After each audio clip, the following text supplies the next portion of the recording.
Jornal Jangadeiro. Debate. 10 horas 11 minutos. Qual é o futuro do Brasil no meio ambiente? Eu vou adiantar o tempo, hein? Em 2100, por exemplo, o país tem capacidade de aliar desenvolvimento e sustentabilidade? Como as cidades podem crescer e, ao mesmo tempo, preservar o meio ambiente? Ainda dá tempo de se recuperar o tempo perdido? No JJ Debate de hoje, vamos falar sobre mudanças climáticas, aumento de temperatura, desenvolvimento sustentável. É que um estudo publicado por uma revista científica britânica, a Lancet, projetou que em 2100, a região norte do Brasil ficaria inabitável devido ao aumento de temperatura. Além disso, 12 milhões de brasileiros dessa região seriam expostos a um nível intolerável de calor. A previsão não é nada boa, é que se nada for feito hoje, a temperatura na região aumentará cerca de 11 graus. E aí a gente pergunta como é que vai se tornar as cidades sustentáveis. Vamos reunir aqui no debate a diretora executiva da Serrolim Engenharia e secretária de Urbanismo e Meio Ambiente de Fortaleza entre os anos 2013 e 2020, Águida Muniz. Muito bom dia. Bom dia, Donato. Bom dia, ouvintes aí da Rádio Jangadeiro Band News FM. Agradecemos a presença também de Paulo Nobre, PhD, pesquisador em climatologia do INPE, que é o Instituto Nacional de Pesquisas Espaciais. Paulo Nobre, bom dia, seja bem-vindo. Bom dia, Donato. Bom dia, ouvintes. Grande alegria estar com vocês. Que bom, nós é que agradecemos. Você, ouvinte, também acompanha o nosso debate pela 101,7, pelo YouTube, Facebook, do Jornal Jangadeiro, e vai poder participar fazendo questionamentos também a respeito deste e assuntos relacionados pelo WhatsApp 981543814. Eu vou começar colocando a vocês aqui nesse assunto que a Lancet colocou em discussão. O estudo coloca o futuro do mundo em um quadro bastante difícil para os indivíduos. A Amazônia, que é uma das regiões do mundo onde o estudo mais se detém, há possibilidade de desertificação de áreas de grande cobertura vegetal e que essas áreas podem desaparecer na região norte, pegando Amazonas, pegando Pará, pegando aquela área da região norte. Eu já começo falando do assunto que chamou a atenção de estudiosos e da população em geral. Vou começar com você, Paulo. Essa visão futurista de um globo realmente em traumática, um momento dramático e traumático, ela pode ser alterada? Sim, Nonato. O nosso estudo mostra que o efeito combinado das mudanças climáticas, que é aumento de carbono na atmosfera, e o efeito do desflorestamento amazônico, combinado, leva, em algum tempo no futuro, a uma condição de muita dificuldade para um grande número de pessoas que vivem nas pequenas cidades na região norte, principalmente, mas não somente. Também no centro-oeste e também na região nordeste. Uhum. Então, a pergunta natural é possível retornar? E a resposta é um retumbante sim. Contudo, isso requer uma mudança de política nacional, no sentido de entender que os nossos biomas são o nosso capital, o nosso seguro. O clima está em nós reconstituirmos os biomas, não só o amazônico, mas também o bioma do Cerrado, também a Caatinga. Agora, deixa eu perguntar aqui a nossa estimada Águida Muniz. Águida, que dirigiu o Urbanismo e Meio Ambiente de Fortaleza, é muito preocupada ainda com a relação. Essas políticas que são adotadas hoje em dia, Águida, elas comprometem muitas vezes o meio ambiente. Nós sabemos que, falando nacionalmente da Amazônia, há políticas de incentivo à mineração, há políticas de incentivo ao desmatamento e que podem realmente chegar a causar danos conforme esse estudo de planejamento mostrado aí pelo nosso Paulo Nobre. Qual é a sua visão de futuro do país?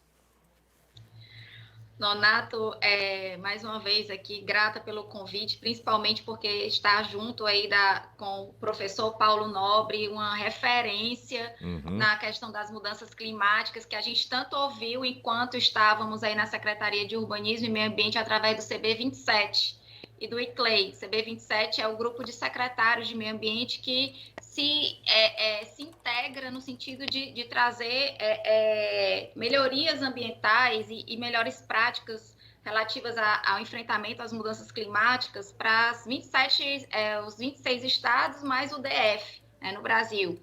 E eu queria colocar uma questão que o professor falou agora, na questão de uma política, né?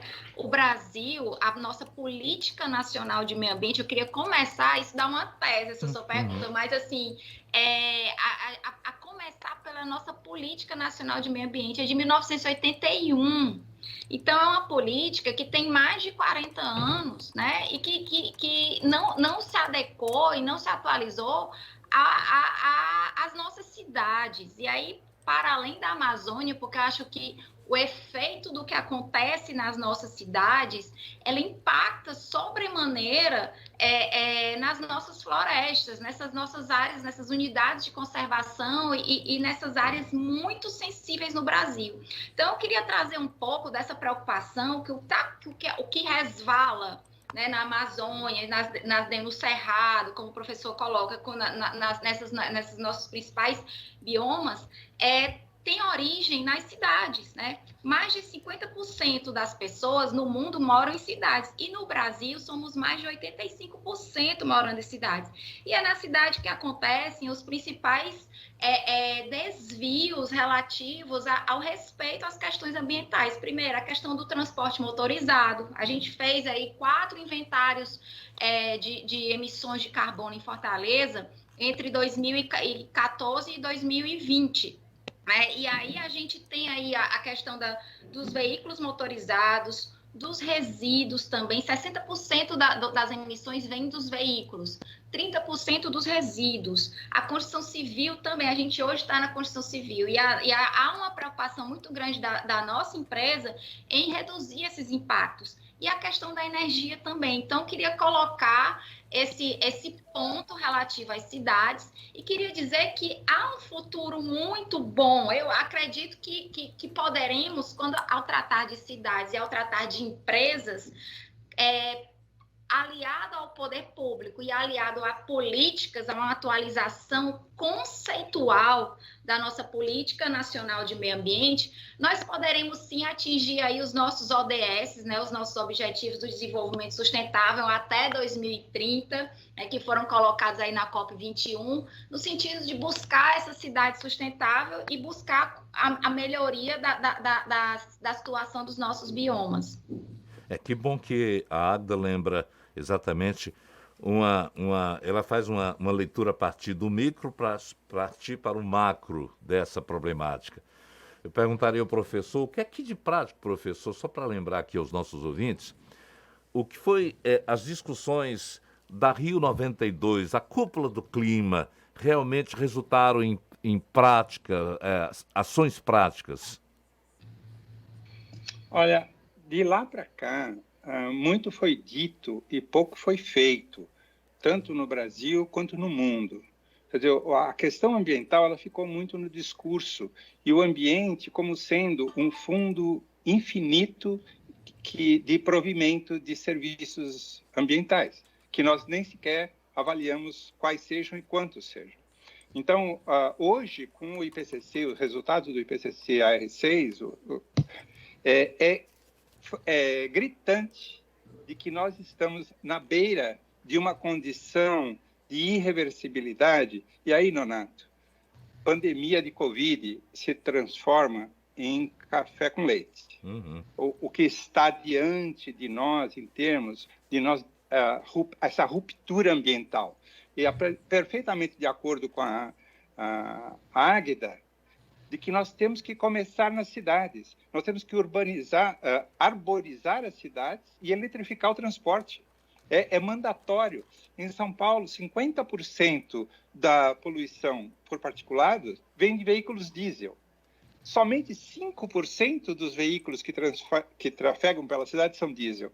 Então, realmente um despropósito, e eu diria talvez um descaso, a não atenção para a questão ambiental nas cidades e nos entornos das cidades. Veja os cinturões verdes que envolvem as grandes cidades do Brasil, elas provêm ar fresco e água para a cidade. Então, o problema é complexo e tem que ser atacado em partes, começando aonde as pessoas percebem o efeito da falta da árvore, que é o calor extremo.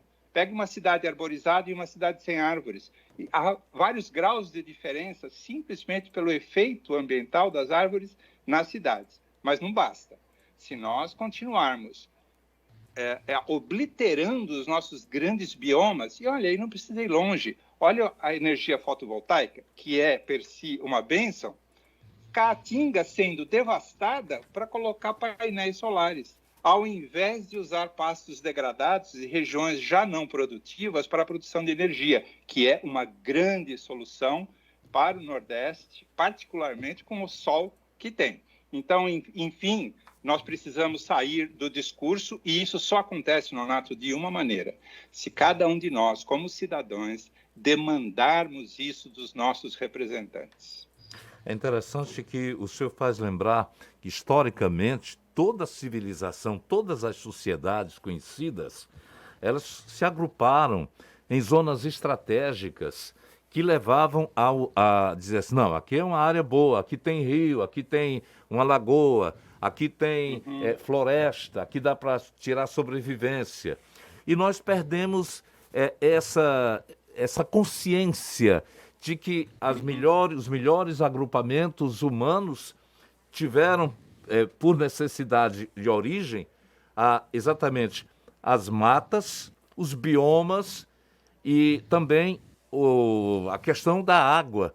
Hoje estamos vivendo um problema de recursos hídricos com ameaça até de apagão aqui no país. Águida, como é que você vê as cidades que de repente perderam o domínio de economizar os seus dispositivos naturais? Nonato, essa questão que você levanta e que o professor Paulo coloca também é essencial para a vida das nossas cidades. A nossa primeira camada, e a camada mais vital para que a gente possa ter uma cidade boa, é a camada dos recursos naturais, é o ambiente natural. Seja principalmente os nossos corpos hídricos, né, e também as nossas áreas verdes. O professor coloca que a gente tem que exigir dos públicos, né, das administrações públicas. Eu acho que todos têm que fazer a parte de cada um, né?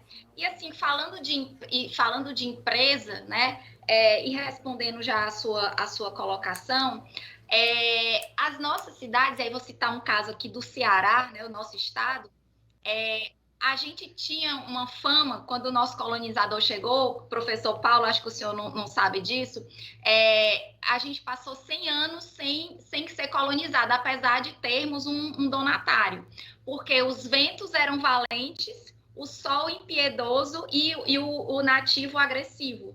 E, na verdade, os ventos valentes, o sol impiedoso, na verdade, hoje são fontes alternativas de energia e é um capital incrível para que as cidades possam se desenvolver. E citando um exemplo aqui da nossa empresa, a gente, para cada metro quadrado de área construída, né, a gente planta uma árvore. Né? E a gente tem um viveiro de mudas hoje que abastece parte da cidade também, de doação de mudas, de adoção de espaços públicos com esverdeamento da cidade.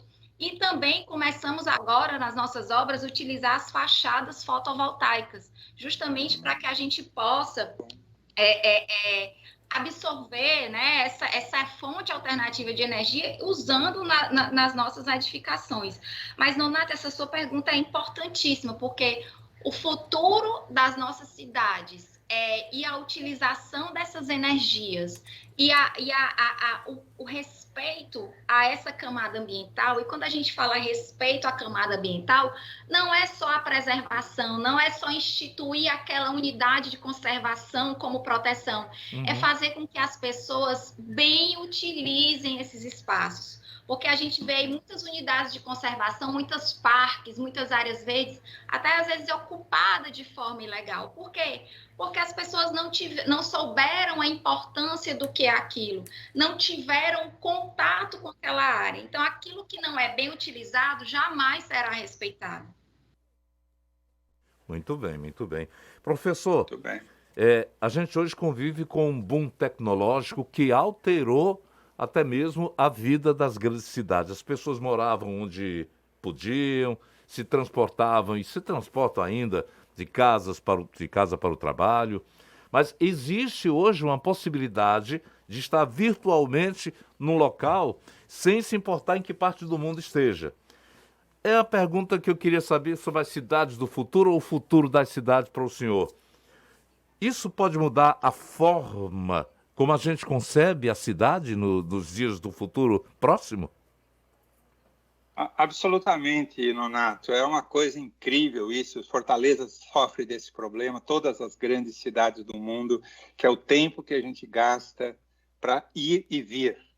As ruas, as avenidas são repletas de veículos queimando combustíveis, a gente respirando aquele ar poluído. Então, nós precisamos repensar o conceito de cidade. O teletrabalho, para uma parte da população, é, de fato, uma forma viável. E nós estamos vendo isso surgir. Então, o repensar de como é morar bem, que é morar onde os serviços que você necessita para você e sua família estão à sua disposição, numa distância caminhável, e o seu trabalho, ele ocorre aqui, ali, acolá. Então, uma forma disso acontecer é nós interiorizarmos essa tecnologia.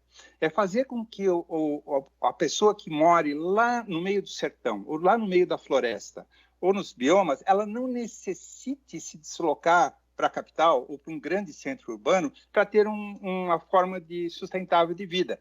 Ou seja, nós temos que mudar o nosso paradigma de país provedor de commodities para o exterior.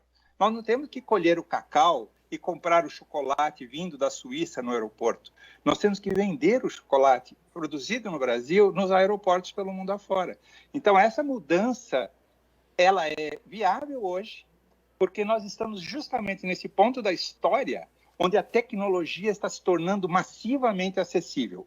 Tecnologia.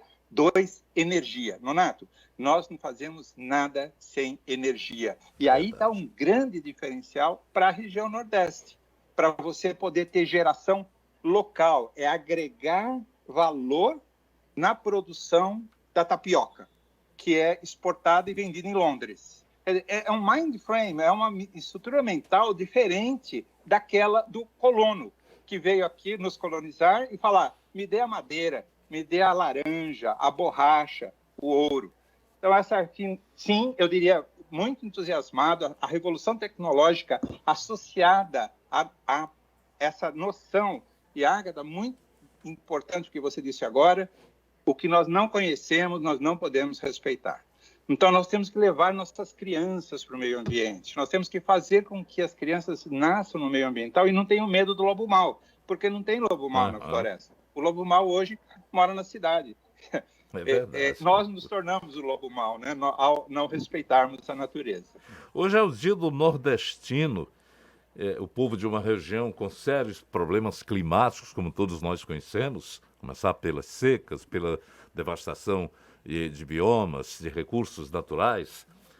E agora também com problemas de incêndios. De repente ainda nós temos aqueles agricultor que para limpar a terra, para preparar o plantio, ainda faz as velhas queimadas. Como é que vocês dois analisam as políticas governamentais que foram implementadas para conter o avanço dessa situação dramática que se repete? Me lembro, eu era pequeno e existia uma ANCAR que orientava o agricultor a não fazer isso. Perdemos o contato dessas orientações. Eu não sei se existem políticas de orientação para o homem do campo, a evitar, por exemplo, o uso de agrotóxicos que venham permitir problemas no futuro para o cidadão que consome aquele produto que ele está plantando. Águida, existe hoje em dia uma preocupação, vamos dizer, estadual aqui do Ceará com relação a isso? Sim, Nonato.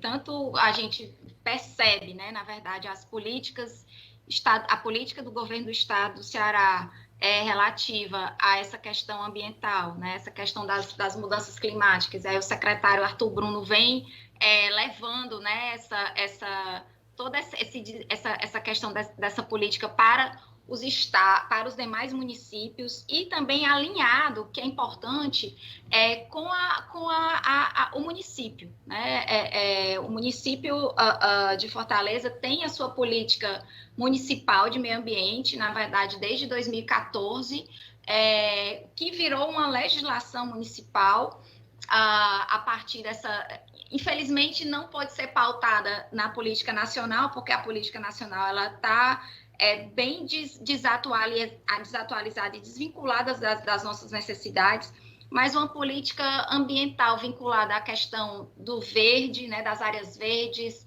das águas, né, com também controle da poluição, isso são os eixos, e a educação ambiental de entorno.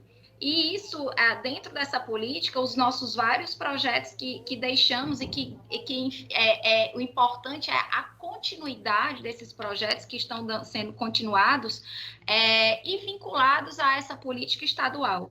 Então, assim, o estado do Ceará, a gente verifica que há essa preocupação, né, de estarmos vinculados a uma política única voltada para o desenvolvimento sustentável e voltado para o atendimento da população. Professor, nós admitimos que o ser humano, como parte de um universo em equilíbrio, nós temos uma parte negativa e uma positiva, a primeira mostrando uma faceta egoísta do ser humano, uma ambição de poder, de querer ter, quando na verdade a essência humana é do ser, é de servir e para que transformar também os bens que ele encontrou na Terra para que progridam junto com ele. Infelizmente, se a gente fizesse uma comparação, quando a gente aluga um imóvel, nós assinamos lá um termo de contrato. Olha, daqui a um ano, quando terminar o contrato, esperamos receber o imóvel em condições como você recebeu. Eu pergunto a vocês dois agora, quando a gente for sair da Terra, será que se fizermos uma avaliação, vamos deixar a Terra em situação melhor, igual ou pior do que encontramos? Bom, deixa eu começar. Excelente analogia. Eu acho que sim, essa é a função do ser humano na Terra, é aprimorar aquilo que nós já recebemos da natureza. Recebemos pronto, né? As árvores, a água, o rio. Então, essa é uma pergunta, acho que cabe a cada um de nós individualmente. Como eu estou deixando o bem que eu recebi dos meus pais? Qual é o legado que eu deixo para os meus filhos e para a geração que chega da minha presença na Terra? Então, acho que essa é uma pergunta pessoal e ela tem que ecoar. Na medida que a sociedade se espelha nesses valores que você enunciou agora, Nonato, eu tenho a esperança e talvez a certeza de que nós vamos poder dizer deixamos uma Terra melhor do que nós chegamos.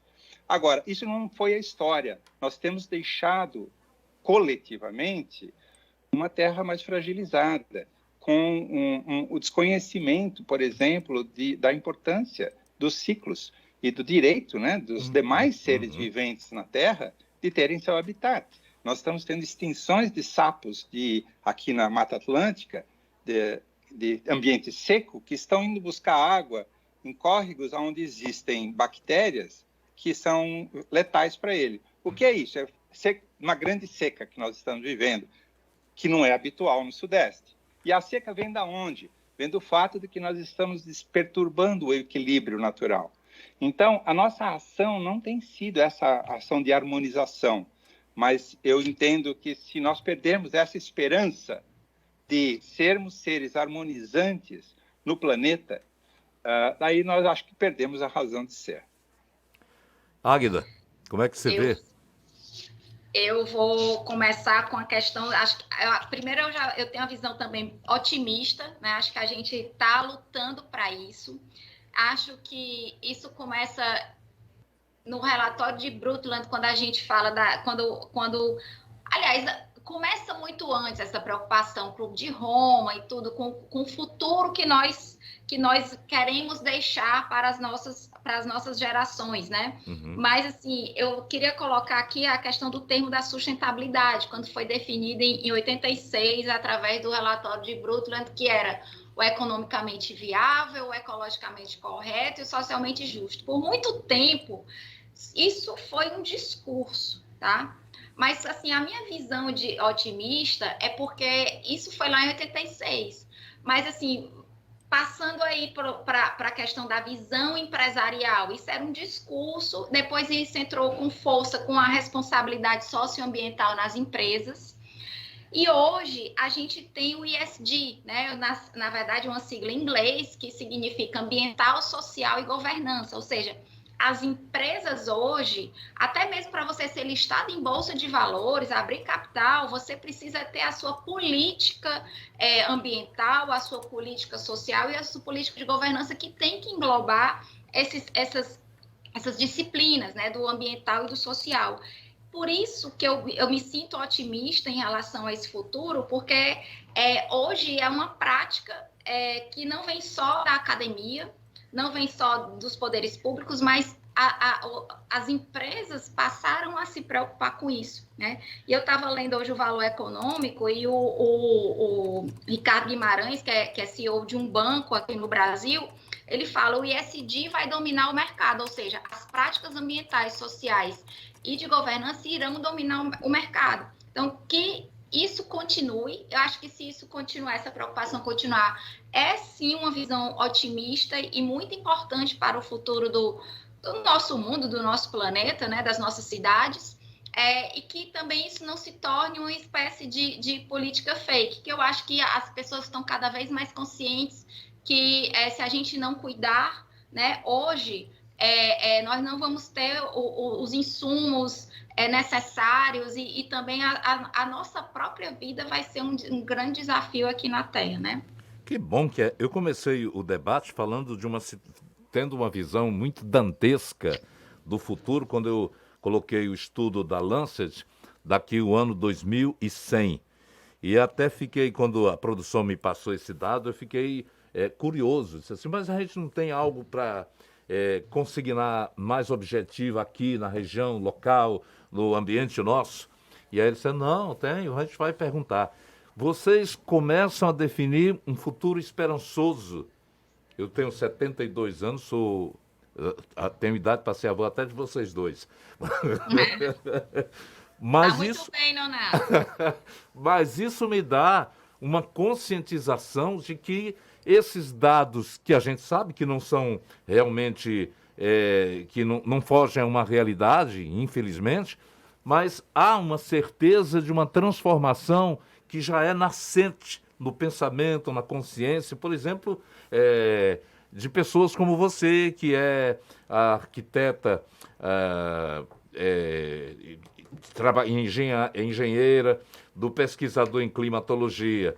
Eu estava lendo um artigo aqui do fundador e diretor da Pascal Arquitetos, lá de Montevidéu, que é o Gerard Pascal. E ele coloca uma coisa interessante. Eles sempre existiram arquitetos, urbanistas, visionários, que falavam em utopias urbanas, mas ficavam em utopias e ficção científica.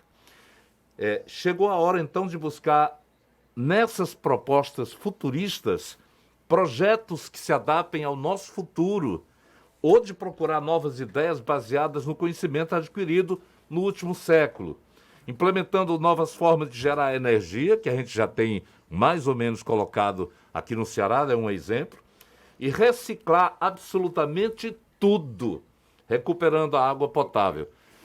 Processo de dessalinização que desde que eu frequentava os bancos da escola em Acopiara, ouvia falar que já se fazia isso.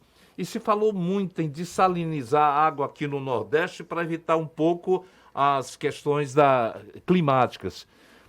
O futuro começa exatamente a partir dessas noções de uma consciência de esperança para melhorar o mundo? Agatha? Acredito que sim. Acho que essas... E como você fala aí, Nonato, são atitudes simples. Desde você solicitar um cidadão ou abrir espaço para o cidadão cuidar de uma árvore na cidade,